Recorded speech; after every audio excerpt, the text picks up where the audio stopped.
Methane திட்டத்தை எப்படி உள்ள விட்டீங்க? எங்க ஐயா டிஆர் பாலு பெருமையா பேசினார். நானும் எங்க அண்ணன் பழனிமாணிக்கம் தான் கொண்டு வந்தோம். அந்த மீத்தேன் ஆய்வுக்கு கையெழுத்து போட்டு டல்டாக்காரு திராவிட மாடலின் தந்தை ஐயா ஸ்டாலின் கையெழுத்து போட்டு தெரியாம போட்டி. அப்ப நான் கேட்டேன், அந்த ஐயா அண்ணா அறிவாலயத்தை தெரியாம எனக்கு எழுதி வச்சிருங்க. ஐயோ அப்பா, புரிந்துணர்வு ஒப்பந்தம் என்ன எல்லாம் கேட்டுட்டு எங்க தாத்தா பட்டுக்கூட்ட பாடின மாதிரி முன்பு புத்தன் வந்தார், பிறகு இயேசு வந்தார், பிறகு காந்தி வந்தார், என்னென்னமோ சொன்னாங்க, எதையோ எழுதி வச்சாங்க, எல்லாத்தையும் தான் படிச்சிங்க, என்ன பண்ணி கிழிச்சிங்கன்னாரு. எல்லாம் கேட்கறது, குரானை படிக்கிறது, பைபிளை படிக்கிறது, பகவத்கீதை படிக்கிறது, உலக வரலாறு இலக்கியம் எல்லாம் படிக்கிறது. கடைசியா கர்மம் பிடிச்ச உதய சூரியன், ரெட்டலை, இந்த கையே, இந்த தாமரை இதுக்கு போட்டுறது. 10 ஆண்டுகள் இந்த நாட்டை ஆண்டது காங்கிரஸ்.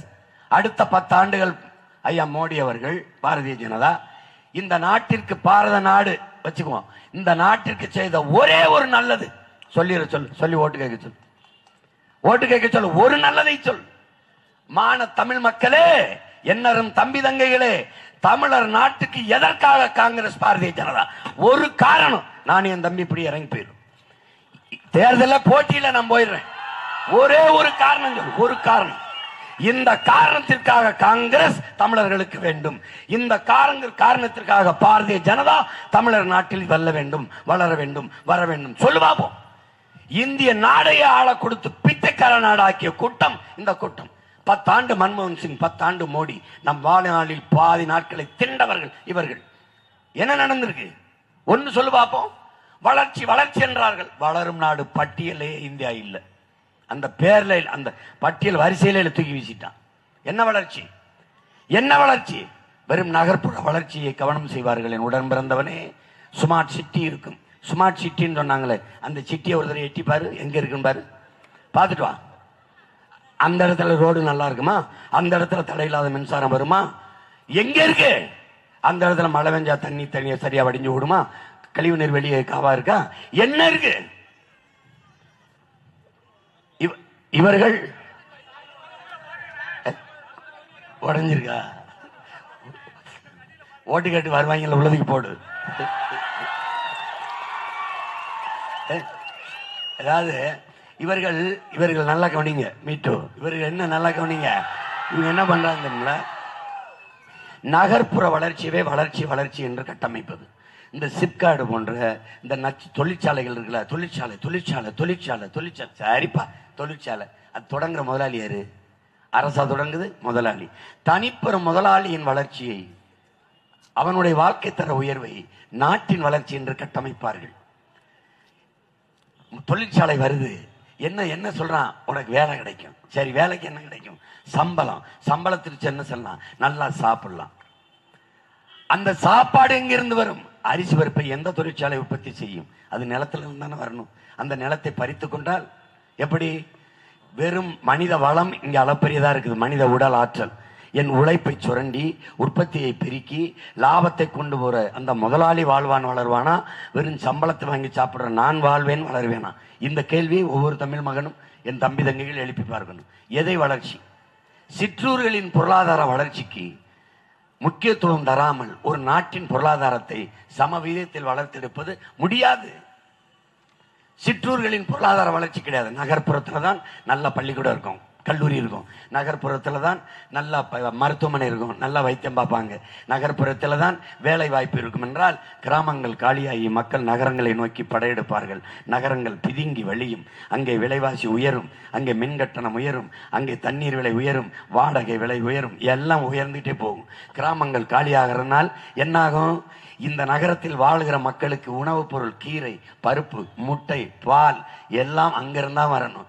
அவன் விவசாயத்தை விட்டு வெளியேறி வந்தா விளைநிலம் தரிசா கிடக்கும். மிகப்பெரிய உணவு பஞ்சத்தை நாடு மக்களும் சந்திப்பான். அப்ப என்ன செய்யணும்?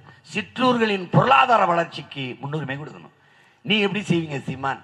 எல்லாவற்றையும் இங்கிருந்து அவன் வாழ்விடத்துக்கு நகர்த்து, அவன் வாழ்விடத்திலே ஆகச் சிறந்த கல்வியை கொடு, ஆகச் சிறந்த மருத்துவத்தை கொடு, அங்கேயே வேலை வாய்ப்பை கொடு.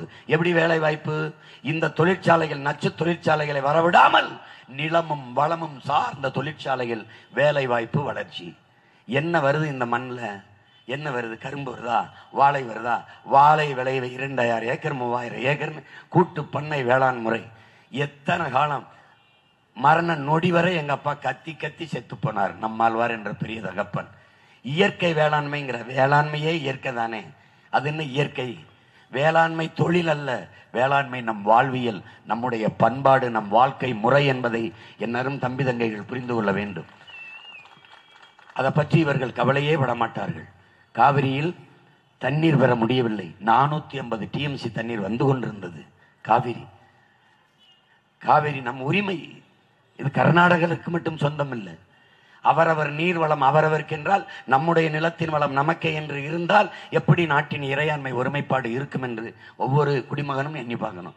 என்னுடைய பழுப்பு நிலக்கரி எனக்கே, என்னுடைய நறுமணம் பெட்ரோல் எனக்கே, என்னுடைய அணு உலை அனல் மின்சாரம் எல்லாம் எனக்கே, என்னுடைய மீத்தேன் ஈத்தேன், என் நிலத்தை நாசமாக்கி எடுக்கிற மீத்தேன் ஹைட்ரோ கார்பன் எல்லாம் எனக்கே என்று நான் நின்றால் இந்திய ஒருமைப்பாடும் தேச ஒற்றுமையும் எப்படி இருக்கும் என்று அறிவார்ந்த என் தமிழ் சமூக மக்கள், என் அன்பு தம்பி தங்கையில் வச்சு பாருங்கள். ஒரு சொட்டு தண்ணி தர முடியாது தமிழர்களுக்கு. தமிழ்நாட்டுக்கு தண்ணீர் கொடுக்க நாங்கள் என்ன முட்டாளா என்று கர்நாடகாவை ஆளுகிற காங்கிரஸ் கட்சியின் தலைவர் பெருமக்கள், சீதாராமையா முதலமைச்சர், சிவகுமார் துணை முதலமைச்சர் இருவரும் ஒரே குரலாக ஓங்கி ஒலிக்கிறார்கள். இங்கே வாக்கு கேட்டு வருகிற காங்கிரஸ் கட்சி திமுக தலைவர்களின் கருத்து என்ன? பாரதிய ஜனதா கட்சி தலைவர்களின் கருத்து என்ன? அதுல அவர்களின் கருத்து நிலைப்பாடு என்ன? ஒரு சொட்டு தண்ணி தர முடியாதுன்னு சொல்ற கட்சிக்கு அங்க போய் ஓட்டு கேட்ட பெருமகன் நம்ம ஐயா ஸ்டாலின். நம்ம ஐயா தான் ஒரு சொட்டு தண்ணி தர முடியாது என்கிறார். ஒரு மானமிக்க தலைவன், இந்த மண்ணை நேசிக்கிற தலைவனாக இருந்தால் தண்ணி தரவில்லை, ஒரு சொட்டு தண்ணி தராத உனக்கு தேர்தலில் என்னோட கூட்டும் இல்லை, ஒரு சீட்டும் இல்லை என்று முடிவு எடுத்திருக்க வேண்டுமா வேண்டாமா? 10 சீட்டு. ஆனால் நாம் என்ன முடிவு எடுக்கணும்? ஒரு சொட்டு தண்ணி இல்லை, ஒரு தமிழன் ஓட்டு உனக்கு இல்லை என்ற முடிவை நம்ம எடுக்கணும். தோற்க அடி, வீழ்த்து, அப்பதான் அவன் ஏன் தோற்றம் என்று சிந்திப்பான். காவிரியில் அவனுக்கு உரிய உரிமை நீரை பெற்றுக் கொடுக்கவில்லை, கச்சத்தீவை எடுத்து கொடுத்தோம், மீனவர் வாழ்வுரிமையை பாதுகாக்கல, மீத்தேன் ஈத்தேன் என்ற நிலத்தை நெஞ்சாக்கணும், முல்லை பெரியாற்ற தண்ணீர் தர மறுத்தோம். அதனால தோக்கடித்தார்கள் தமிழர்கள். மான உணவும் இன உணர்வும் கொண்டவர்கள். அவர்கள்ட்ட ஓட்டுவாங்கன்னா அவங்க உரிமைக்காக பேசணும், உரிமையை மீட்டு கொடுக்கணும் அப்படின்னு ஒரு நிலையை நீ உருவாக்காத வரை உன் உரிமையை எப்படி மீட்ப? என்ன உரிமை நீ வச்சிருக்க? கல்வி உரிமை, மாநில உரிமை. அதை எடுத்துக்கிட்டு போனது காங்கிரஸ், எடுத்துட்டு போகும்போது ஆட்சியில் இருந்தது திமுக. ரெண்டு ஒன்று சேர்ந்து கூட்டி சேர்ந்து மறுபடியும் ஓட்டு கட்டி வருது. நீ போட்டு நாங்க தொண்டை தண்ணி வேணா கத்தணும். ஏன் கத்துறோம்? மறந்து விடுவது மக்களின் இயல்பு, நினைவுபடுத்தி கொண்டே இருப்பது போராளிகளின் கடமை. அதனால நினைவுபடுத்திட்டு மறந்துடாத, விட்டுறாத, அவனுக்கு போட்டுறாதேன்னு சொல்லிக்கிட்டே இருக்க வேண்டியது. மேகதாதில் அணை கட்டியே தீருவோம் காங்கிரஸ், அணை கட்டியே தீர வேண்டும் பாரதிய ஜனதா. இங்கே இருக்கிற பாரதிய ஜனதா கட்சியின் தலைவர்கள் வேட்பாளர்களினுடைய கருத்து ஏன் பேச மாட்டார்கள்? இவர்கள் பேச மாட்டார்கள். காவிரியில் தண்ணி தமிழர்களுக்கு கொடுக்க வேண்டும் என்று பாரதிய ஜனதா சொன்னால் அங்கே காங்கிரஸ் ஜெயிக்கும், காங்கிரஸ் சொன்னால் பாரதிய ஜனதா ஜெயிக்கும்.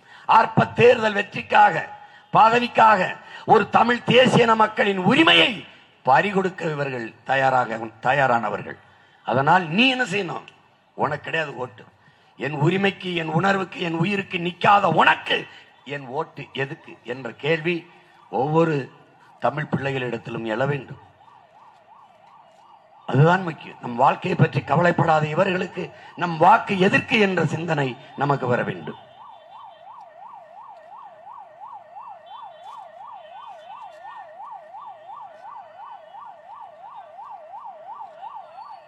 இல்ல நிறைய இப்பெல்லாம் அடிக்கடி ஆம்புலன்ஸ் போகுது.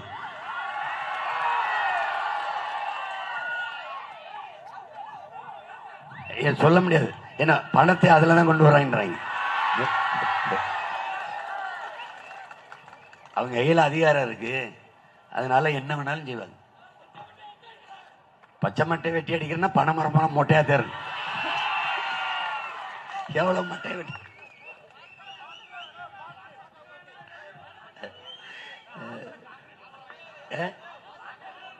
காங்கிரஸ்